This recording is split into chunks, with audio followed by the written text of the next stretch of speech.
여러분 안녕하세요. 91세 현역 의사 박영철입니다. 오늘 아침에도 관절이 쑤셨나요? 이불에서 몸을 일으키는 것조차 고통스러우셨나요? 저도 그랬습니다. 20년 전만 해도 매일 아침 침대에서 일어나는 것이 두려웠습니다. 이제 내 인생은 끝인가 싶을 정도였죠. 하지만 지금 91세의 나이에도 저는 여전히 매일 진료실에서 환자를 만납니다. 주말에는 골프도 즐기고요. 어떻게 가능한지 궁금하시죠? 많은 분들이 제 건강의 비결을 물어보십니다. 특별한 약초? 엔티에이징 영양제? 복잡한 운동법? 제 답변은 놀랍도록 단순합니다. 우리가 평생 무관심했던 신체 내부 부위만 제대로 돌봤을 뿐입니다. 솔직히 말씀드리겠습니다. 70대, 80대가 되면서 우리는 많은 것을 포기합니다. 나이든 몸이 어쩔 수 없지라고 체념합니다. 손주들과 뛰어놀 기력이 없음을 받아들이고 등산이나 여행 같은 취미도 포기합니다. 때로는 내일 아침에 과연 일어날 수 있을지 걱정하며 잠자리에 들기도 하죠. 그 마음 저도 너무 잘 압니다. 하지만 60년 넘게 의사로 살아오면서 놀라운 사실을 발견했습니다. 건강하게 오래 사는 사람들은 모두 특정 신체 부위 관리에 공통적으로 신경을 쓴다는 것입니다. 오늘 이야기를 끝까지 들으신다면 여러분의 남은 인생이 완전히 달라질 수 있습니다. 이미 늦었다고 생각하시나요? 절대 그렇지 않습니다. 제 말을 믿으세요.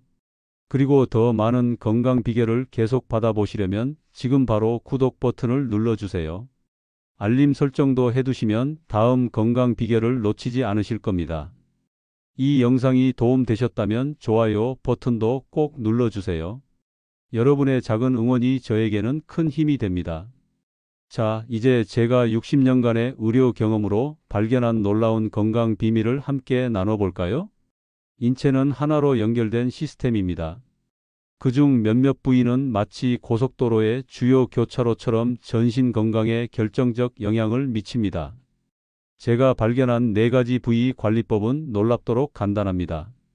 매일 단 몇 분만 투자해도 신체 기능이 원활해지고 면역력이 강화되며 에너지가 넘치게 됩니다. 그 4가지 부위는 바로 발, 겨드랑이, 허벅지 안쪽, 등과 두피입니다. 이 부위들이 왜 그렇게 중요할까요? 단순한 위생 차원을 넘어 이 부위들은 우리 몸의 주요 혈관과 림프절, 신경계가 집중된 곳입니다. 이 부위들의 관리 상태가 전신 건강을 좌우한다고 해도 과언이 아닙니다. 75세 이후에도 활기차게 살고 싶으신가요? 그렇다면 지금부터라도 이 4부위에 관심을 가져야 합니다. 우리는 흔히 피부주름, 백발, 관절통을 나이 들면 피할 수 없는 증상으로 여깁니다. 하지만 제 60년 의학 경험에 비추어 말씀드리자면 이런 증상들 대부분은 제대로 된 신체 관리만으로도 크게 개선될 수 있습니다. 나이가 들었다는 이유로 포기하지 마세요. 지금 시작해도 결코 늦지 않습니다. 오히려 나이가 많을수록 이 관리법의 효과는 더 뚜렷하게 나타납니다. 이제 제가 60년간 의료 현장에서 발견한 4가지 부위 관리법을 하나씩 자세히 알려드리겠습니다. 여러분의 발, 매일 수만 보를 걷게 해주는 이 소중한 신체 부위를 얼마나 소중히 여기고 계신가요? 제 진료실에 78세 김영수 님이 찾아왔을 때 그는 거의 걷지 못할 정도였습니다. 선생님, 발이 너무 아파서 화장실 가는 것조차 고통스러워요. 이제 내 인생은 끝난 것 같아요. 그의 눈에는 눈물이 고여 있었습니다. 저는 그의 발을 살펴봤습니다. 굳은 살이 깊게 패이고 건조한 피부는 곳곳이 갈라져 있었습니다. 발가락 사이는 습기와 균으로 인해 염증이 생긴 상태였죠. 제가 물었습니다. 발을 어떻게 관리하고 계신가요? 관리요? 그냥 씻기만 하는데요. 바로 그겁니다. 우리는 발을 단순히 씻는 것으로 충분하다고 생각합니다. 그러나 발은 단순한 이동 수단이 아닙니다. 발에는 무려 7,000개 이상의 신경 말단이 있고 이는 모두 우리 내장 기관과 연결되어 있습니다. 동양의학에서는 이를 경락이라고 부릅니다. 서양 의학에서도 이제 이 연결성을 인정하고 있죠. 저는 의대생들에게 항상 이렇게 가르칩니다. 발은 제2의 심장이다. 발의 혈관과 근육이 심장을 도와 혈액을 온몸으로 펌프질하기 때문이다. 놀랍게도 발 관리는 심혈관 건강을 개선하고 혈압을 안정시키며 심지어 수면의 질까지 향상시킵니다. 그럼 어떻게 발을 제대로 관리해야 할까요? 제가 60년간 연구하고 실천한 발 관리 단계를 알려드리겠습니다. 첫 번째, 따뜻한 물에 30분간 담그기. 물 온도는 체온보다 약간 높은 40도 정도가 이상적입니다. 너무 뜨거우면 피부가 손상될 수 있으니 주의하세요. 30분간 발을 담그면 발의 혈관이 확장되고 전신의 혈액순환이 촉진됩니다. 저는 환자들에게 물에 한 줌의 소금을 넣도록 권합니다. 이렇게 하면 부종 완화에 더욱 효과적이죠. 하루 종일 발에 쌓인 피로가 풀리고 다리 붓기도 빠르게 가라앉습니다. 특히 당뇨나 고혈압이 있으신 분들에게 매우 중요한 과정이에요. 78세 이미경 할머니는 이 방법으로 20년간 고생하던 불면증을 극복했습니다. 그녀의 말을 직접 들어보세요. 김 박사님이 알려주신 대로 매일 저녁 발을 따뜻한 물에 담그기 시작했어요. 처음엔 이런 걸로 뭐가 달라지겠어 싶었는데 일주일 만에 달라지더라고요. 30년 만에 처음으로 약 없이 깊은 잠을 잘 수 있었어요. 두 번째, 발바닥을 부드럽게 마사지하기. 발바닥에는 전신의 장기와 연결된 반사구가 있습니다. 이 부분을 부드럽게 마사지하는 것만으로도 내장 기관의 활동을 촉진할 수 있어요. 저는 매일 아침 눈을 뜨자마자 그리고 저녁에 잠들기 전 발바닥 마사지를 합니다. 손가락 끝으로 발바닥을 원을 그리듯 마사지하세요.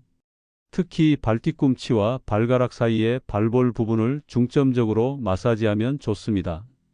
제 환자 중 한 분은 이 마사지 덕분에 15년간 고생하던 변비가 해결됐습니다. 이 부분을 매일 5분씩 마사지하는 것만으로도 소화 기능이 개선되고 숙면을 취하는 데 큰 도움이 됩니다. 세 번째, 발가락 사이까지 꼼꼼히 세척 후 완전히 건조하기. 많은 분들이 간과하는 부분입니다. 발가락 사이는 습하고 어두워 균이 번식하기 가장 좋은 환경입니다. 이곳에 피부 문제가 생기면 전신 건강에 영향을 미칠 수 있습니다. 부드러운 수건이나 면봉으로 발가락 사이를 꼼꼼히 닦고 완전히 말려야 합니다. 특히 당뇨병이 있으신 분들은 더욱 신경 써야 합니다. 제 진료실에 찾아온 82세 박민철 할아버지는 발가락 사이 무좀으로 시작된 감염이 심해져 결국 발가락 절단 위기까지 갔었습니다. 다행히 적절한 치료와 관리로 회복했지만 그가 평소 발가락 사이를 제대로 관리했다면 이런 고통은 없었을 겁니다. 네 번째, 보습 크림과 미끄럼 방지 신발 사용하기. 노년기에는 피부가 건조해지고 민감해집니다. 발 피부도 마찬가지입니다. 목욕 후 바디 로션이나 전용 풋 크림으로 발을 부드럽게 유지하세요. 또한 집 안에서도 반드시 미끄럼 방지 슬리퍼를 신으세요. 맨발로 딱딱한 바닥을 걷는 것은 발 건강에 좋지 않습니다. 제 경험상 70대 이상이 되면 적절한 신발 착용만으로도 발과 무릎 통증이 30% 이상 감소할 수 있습니다. 김영수님은 이 네 가지 관리법을 3개월간 꾸준히 실천했습니다. 그 결과는 어땠을까요? 김 박사님, 기적입니다. 이제 아침에 일어나면 발이 아프지 않아요. 지난 주말에는 손주와 함께 동네 공원을 한 바퀴 돌았어요. 1년 전만 해도 상상도 못했던 일이에요. 여러분도 지금 바로 시작하세요. 너무 늦은 때란 없습니다. 발 관리는 단순한 위생을 넘어 전신 건강의 기본입니다. 내일 아침부터 저와 함께 발 관리를 시작해 보시겠어요? 다음으로는 많은 분들이 간과하는 겨드랑이 관리법에 대해 알려드리겠습니다. 이 부위가 왜 면역력의 핵심인지 그리고 어떻게 관리해야 하는지 함께 알아보겠습니다. 깊게 숨을 들이마시고 내쉬세요. 여러분, 겨드랑이가 단순한 땀이 나는 곳이라고 생각하시나요? 제가 60년간의 의학 경험으로 말씀드리건대 겨드랑이는 우리 몸의 자연 해독 센터입니다. 75세 정수연 할머니의 이야기를 들려드리겠습니다. 그녀는 20년 넘게 계절마다 찾아오는 기관지염과 알레르기로 고생했습니다. 봄, 가을마다 병원을 찾아 항생제와 스테로이드를 복용했죠. 김 박사님, 계절이 바뀔 때마다 항생제 먹는 게 일상이 됐어요. 이러다 평생 약에 의존하며 살아야 하나 싶어요. 제가 그녀의 겨드랑이를 살펴보니 피부가 자극받아 붉어져 있었고 땀샘이 막혀 있었습니다. 그녀의 림프절도 약간 붓고 단단해져 있었죠. 여러분 아시나요? 겨드랑이에는 20개 이상의 중요한 림프절이 있습니다. 이 림프절은 우리 몸의 면역 체계의 핵심 부분으로 혈액 속 독소를 제거하고 감염과 싸우는 백혈구를 생산합니다. 하지만 안타깝게도 대부분의 사람들이 겨드랑이 관리를 단순히 냄새 제거로 생각합니다. 강한 향수가 든 데오드란트를 뿌리고 땀이 나지 않게 땀샘을 막는 데 집중하죠. 이것이 바로 문제입니다. 겨드랑이의 땀샘은 몸에 독소를 배출하는 중요한 경로입니다. 이를 인공적으로 막으면 독소가 체내에 쌓이게 됩니다. 그렇다고 아무것도 하지 않으면 어떻게 될까요? 균이 번식하고 냄새가 나겠죠. 그럼 어떻게 해야 할까요? 제가 연구하고 실천한 겨드랑이 관리 4단계를 알려드리겠습니다. 첫 번째, 향이 없는 순한 비누로 부드럽게 세척하기. 화학 성분이 강한 바디워시나 비누는 겨드랑이의 자연 균형을 파괴합니다. 저는 60년간 천연 성분의 순한 비누만 사용해 왔습니다. 따뜻한 물로 겨드랑이를 적신 후 순한 비누로 원을 그리듯 부드럽게 닦으세요. 너무 세게 문지르면 피부가 자극받아 오히려 균형이 깨질 수 있습니다. 저는 환자들에게 녹차 성분이 함유된 비누나 코코넛 오일 비누를 추천합니다. 이는 피부를 진정시키는 동시에 자연스럽게 향균 작용을 합니다. 두 번째, 샤워 후 완전히 건조하여 세균 번식 방지하기. 겨드랑이는 습하고 따뜻해 세균이 번식하기 좋은 환경입니다. 샤워 후 부드러운 수건으로 겨드랑이를 완전히 말리는 것이 중요합니다. 저는 환자들에게 헤어드라이어를 사용해 보라고 권합니다. 물론 차가운 바람으로 말이죠. 이렇게 하면 겨드랑이가 완전히 건조되어 세균 번식을 막을 수 있습니다. 83세 조현우 할아버지는 이 방법만으로도 20년간 고생하던 겨드랑이 무좀과 가려움증을 해결했습니다. 세 번째, 자연 유래 성분의 데오드란트 사용하기. 알루미늄이나 파라벤 같은 화학 성분이 든 데오드란트는 피하세요. 이런 성분들은 땀샘을 막고 장기적으로는 림프절 기능에 영향을 줄 수 있습니다. 저는 60년 넘게 베이킹 소다와 코코넛 오일을 섞은 자연 데오드란트를 사용해 왔습니다. 냄새를 제거하면서도 땀샘은 자연스럽게 기능하도록 해주죠. 또 다른 방법은 사과 사이다 식초를 물에 희석해 겨드랑이에 바르는 것입니다. 약간의 식초 냄새는 금방 사라지고 피부의 pH 밸런스를 자연스럽게 조절해 줍니다. 네 번째, 아침 2분 림프 마사지로 순환 촉진하기. 이것이 제가 환자들에게 가장 강조하는 부분입니다. 매일 아침 2분만 투자하세요. 손가락으로 겨드랑이 주변을 부드럽게 원을 그리며 마사지하세요. 이는 림프액 순환을 촉진하고 독소 배출을 돕습니다. 방법은 간단합니다. 팔을 머리 위로 들고 반대쪽 손으로 겨드랑이 주변을 목에서 가슴 쪽으로 부드럽게 마사지하세요. 양쪽 겨드랑이에 각각 1분씩 총 2분이면 충분합니다. 75세 정수연 할머니는 이 네 가지 방법을 실천한 지 2개월 만에 놀라운 변화를 경험했습니다. 김 박사님, 믿기지 않아요. 20년 만에 처음으로 가을이 왔는데도 기관지염이 오지 않았어요. 항생제 없이 가을을 보내다니 정말 기적 같아요. 여러분, 겨드랑이는 단순한 위생 문제가 아닙니다. 우리 몸의 자연 해독 시스템의 핵심 부위입니다. 지금부터라도 제대로 관리하세요. 면역력 강화와 독소 배출에 놀라운 변화를 경험하실 겁니다. 다음으로는 많은 분들이 소홀히 여기는 허벅지 안쪽 관리법에 대해 알려드리겠습니다. 이 부위가 왜 혈액순환과 간 건강의 핵심인지, 그리고 어떻게 관리해야 하는지 함께 알아보겠습니다. 여러분, 허벅지 안쪽에 손을 대보세요. 맥박이 느껴지나요? 바로 그 부위, 서해부에는 우리 몸의 주요 혈관과 림프절이 모여 있습니다. 저는 60년간 수많은 환자를 진료하면서 한 가지 놀라운 사실을 발견했습니다. 허벅지 안쪽의 건강 상태는 간 기능과 혈액순환에 직결된다는 것입니다. 71세 이영희 할머니의 이야기를 들려드리겠습니다. 그녀는 매일 밤 다리가 붓고 저리는 증상으로 고통받았습니다. 수면제 없이는 잠들 수 없을 정도였죠. 김 박사님, 밤마다 다리가 저려서 잠을 못 자요. 여러 병원을 다녀봤지만 원인을 못 찾겠다고 하더라고요. 저는 그녀의 허벅지 안쪽을 살펴봤습니다. 피부는 건조하고 갈라져 있었으며 서해부의 림프절이 약간 붓고 단단해져 있었습니다. 혈액 검사 결과 간 수치도 약간 높았죠. 여러분, 허벅지 안쪽은 단순한 피부가 아닙니다. 대퇴 동맥과 정맥, 서해부, 림프절 등 중요한 순환계 구조물이 모여 있는 곳입니다. 이 부위의 혈액순환이 원활하지 않으면 다리 부종, 정맥류, 심지어 간 기능에도 영향을 미칠 수 있습니다. 동양의학에서는 이 부위를 간 경락이 지나가는 곳으로 봅니다. 서양의학에서도 이제 허벅지 안쪽에 림프순환이 간의 해독 기능과 밀접한 관련이 있다는 것을 인정하고 있죠. 허벅지 안쪽을 제대로 관리하지 않으면 어떻게 될까요?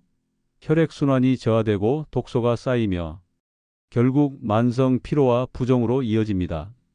심지어 간 기능에도 영향을 미칠 수 있습니다. 이제 제가 연구하고 실천한 허벅지 안쪽 관리 방법을 알려드리겠습니다. 먼저 따뜻한 물과 순한 비누로 부드럽게 씻어주세요. 많은 분들이 목욕할 때 허벅지 안쪽을 제대로 씻지 않습니다.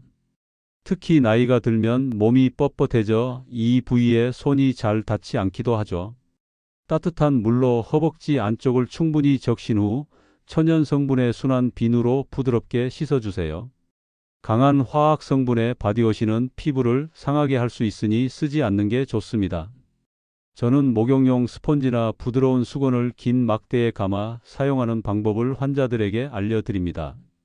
이렇게 하면 몸을 많이 구부리지 않고도 허벅지 안쪽을 잘 씻을 수 있습니다. 두 번째로, 씻은 후에는 통기성 좋은 면으로 된 옷을 입어주세요. 허벅지 안쪽은 습하고 따뜻해 피부 문제가 생기기 쉬운 곳입니다. 샤워 후에는 부드러운 수건으로 완전히 말리고 숨 잘 쉬는 면이나 소재의 속옷을 입으세요. 특히 나이가 들면 폴리에스테르, 나일론 같은 인공 섬유의 속옷은 피하는 것이 좋습니다. 이런 옷감은 땀을 빨아들이지 못하고 피부를 자극할 수 있습니다. 저는 환자들에게 면 100% 속옷을 넉넉한 사이즈로 입으라고 권합니다. 너무 꽉 끼는 속옷은 피가 잘 돌지 않게 하고 림프액도 잘 흐르지 않게 합니다. 76세 최종석 할아버지는 평생 꽉 끼는 팬티를 고집하다가 허벅지 안쪽에 심한 피부병이 생겼습니다. 넉넉한 면 속옷으로 바꾸고 2주 만에 증상이 많이 좋아졌죠. 세 번째로, 나비 자세와 같은 간단한 스트레칭으로 피가 잘 돌게 해주세요. 허벅지 안쪽에 피가 잘 도는 가장 좋은 방법은 나비 자세와 허벅지 스트레칭입니다. 바닥에 앉아 발바닥을 서로 마주보게 한 후 양손으로 발을 잡고 상체를 가볍게 앞으로 숙이세요.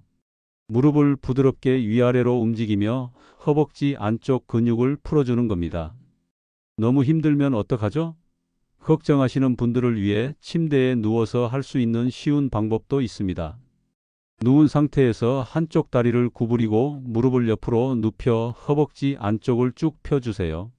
저는 91세인 지금도 매일 아침 이 스트레칭을 5분간 합니다. 이것만으로도 피와 림프액이 잘 돌아 하루 종일 다리가 가볍습니다. 마지막으로 피부가 서로 닿아 문제가 생기지 않도록 보습제와 파우더를 발라주세요. 나이가 들면 피부가 얇아지고 건조해집니다. 특히 허벅지 안쪽은 마찰이 많은 부위라 잘 관리해야 합니다.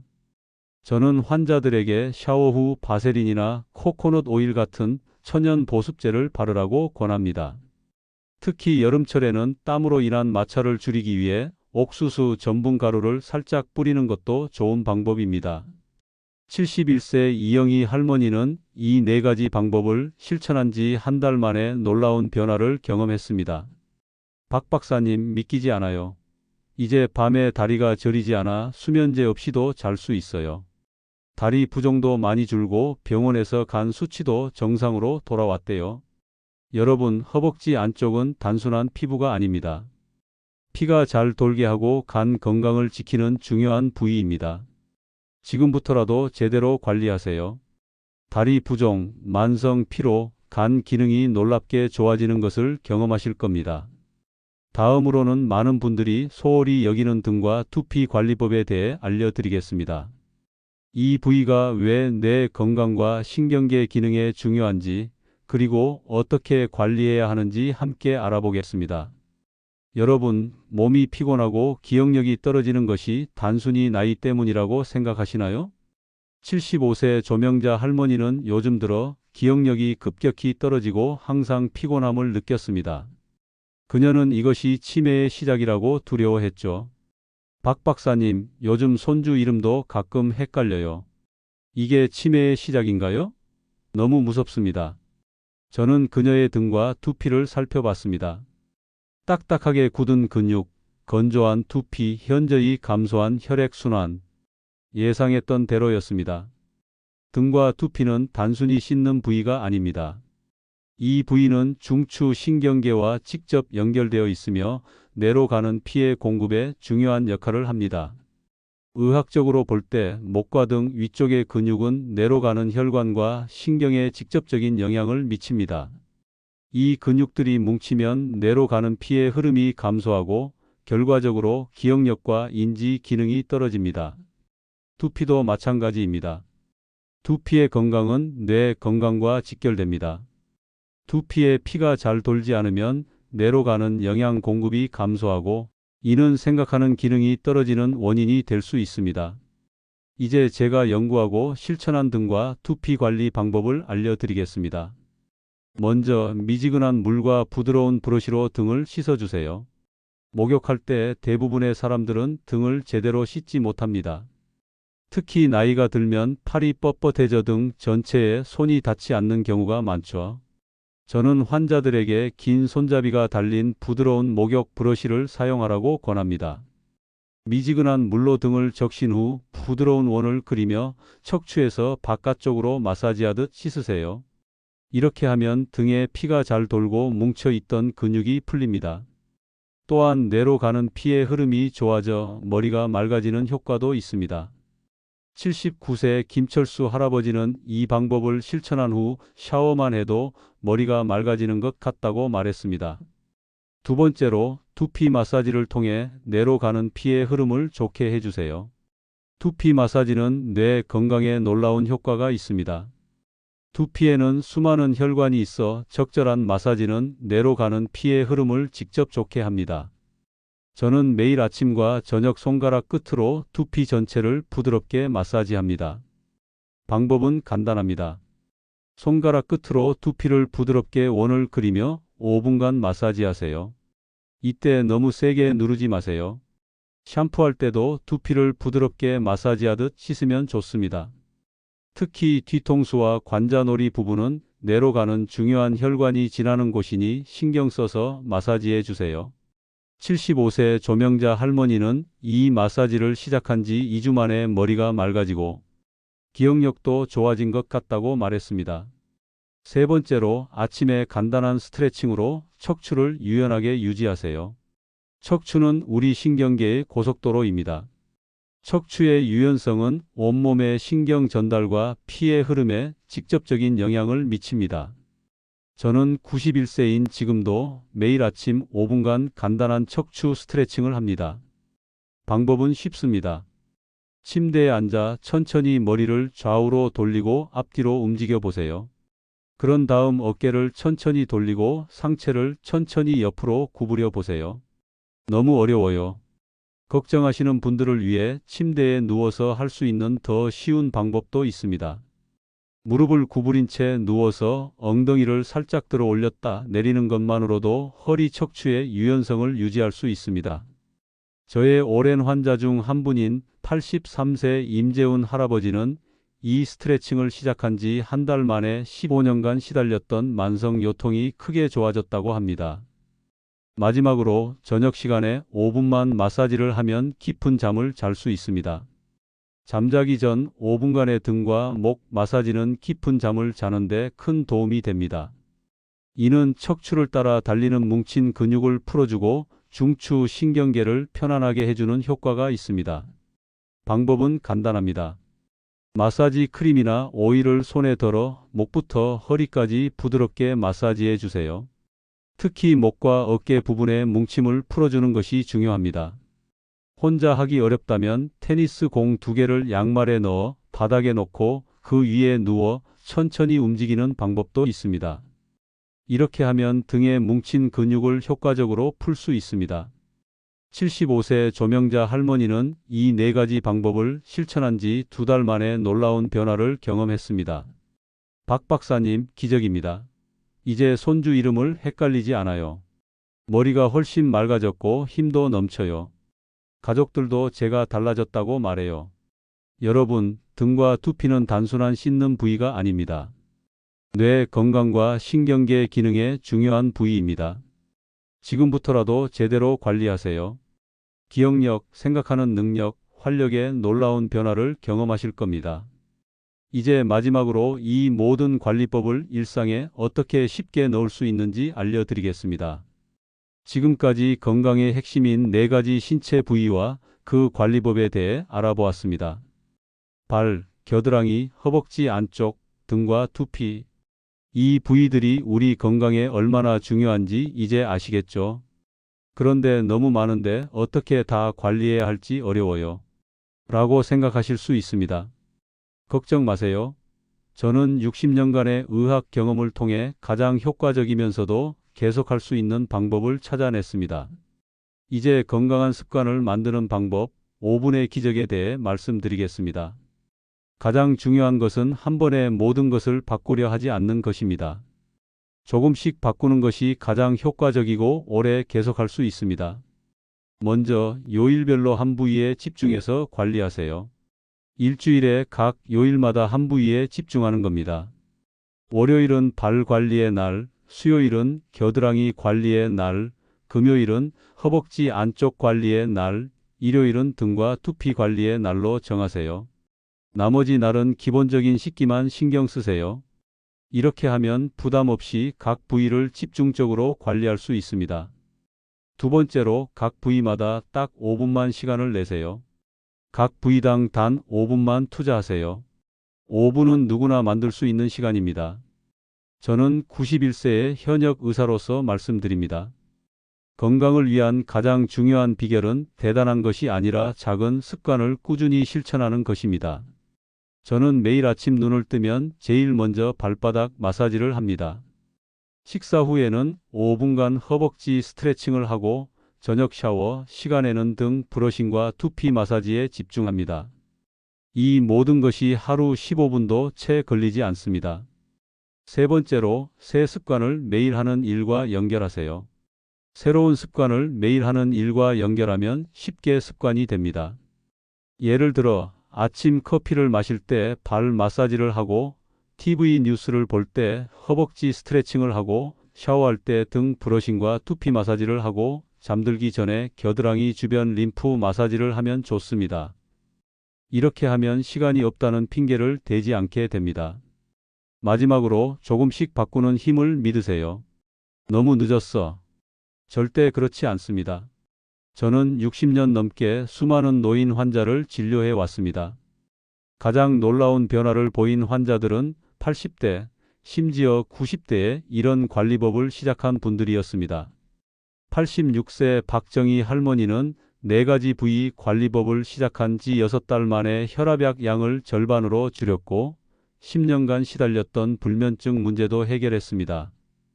박사님, 80대 중반에 이렇게 건강해질 수 있을 줄 몰랐어요. 이제는 매일 아침이 기다려져요. 93세 이상철 할아버지는 이 방법으로 오랜 통증을 크게 줄이고 지팡이 없이 걸을 수 있게 되었습니다. 늦게 배운 도둑질이 무섭다더니 늦게 배운 건강법이 이렇게 효과 좋을 줄 몰랐습니다. 손주와 함께 공원을 산책할 수 있다는 게 얼마나 큰 행복인지 모릅니다. 마지막 조언입니다. 꾸준히 하는 것이 가장 중요합니다. 여러분, 저는 91세의 현역 의사로서 자신 있게 말씀드립니다. 건강하고 오래 사는 비결은 어렵지 않습니다. 단지 우리가 평생 소홀히 여겼던 신체 부위들에 관심을 기울이는 것뿐입니다. 오늘부터 시작하세요. 발, 겨드랑이, 허벅지 안쪽, 등과 두피. 이 네 가지 부위만 제대로 관리해도 여러분의 건강은 놀라운 변화를 경험할 것입니다. 작은 변화가 인생을 바꿉니다. 저는 91세, 여전히 환자를 진료하고 매주 산에 오르며 손주들과 놀아줄 수 있는 체력을 유지하고 있습니다. 여러분도 할 수 있습니다. 이 영상이 도움이 되셨다면 좋아요와 구독, 그리고 주변 분들에게도 꼭 알려주세요. 다음 영상에서는 나이 들어도 기억력을 지키는 6가지 방법에 대해 알려드리겠습니다. 건강한 하루 보내세요. 박영철 박사가 응원합니다.